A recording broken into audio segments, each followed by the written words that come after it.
বহুজাতিক সাংস্কৃতির শহর লন্ডনের স্থানীয় কাউন্সিল নির্বাচন অনুষ্ঠিত হবে আগামী 7 মে বৃহস্পতিবার। বাঙালি অধ্যুষিত এলাকা টাওয়ার হ্যামলেটস, নিউ হ্যাম, বার্কিং, ডেগেনহ্যাম, রেডব্রিজ সহ মোট 32টি কাউন্সিলে এই নির্বাচন অনুষ্ঠিত হবে। আসন্ন এই নির্বাচনে কনজারভেটিভ লেবার পার্টির বাহিরে ও এবার গ্রিন পার্টি, লিবডিম ও রিফর্ম ইউকে ছাড়াও বেশ কয়েকটি স্বতন্ত্র দলের সরব উপস্থিতি রয়েছে ভোটারের দুয়ারে।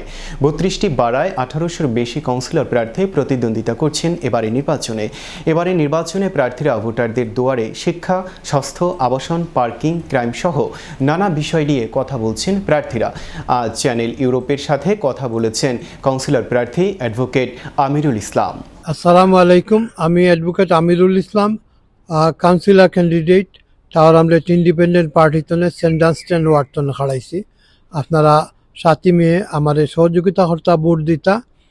আর আমার মেয়রাল ক্যান্ডিডেট জামি আলী বাইরে আপনারা মেয়র হিসাবে দিতা, কারণ তাই একজন প্র্যাকটিসিং ব্যারিস্টার এবং আমি নিজেও একজন অ্যাডভোকেট।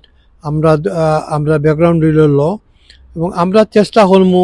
আমরা আজকে লাস্ট 3-4 মান্থস তনে রেজিডেন্টের লগে, আমরা লোকাল রেজিডেন্টের লগে ঘোরাঘুরি করলাম।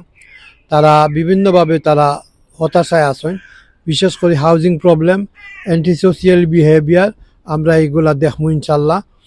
আর আমরা চেষ্টা করবো, আমরা 5000 সোশিয়াল হাউস আমরা বিল্ড আপ করা লাগে আমার মেয়রে প্রমিস করছেন, আমরা ইনশাল্লাহ চেষ্টা করিয়া যাইব।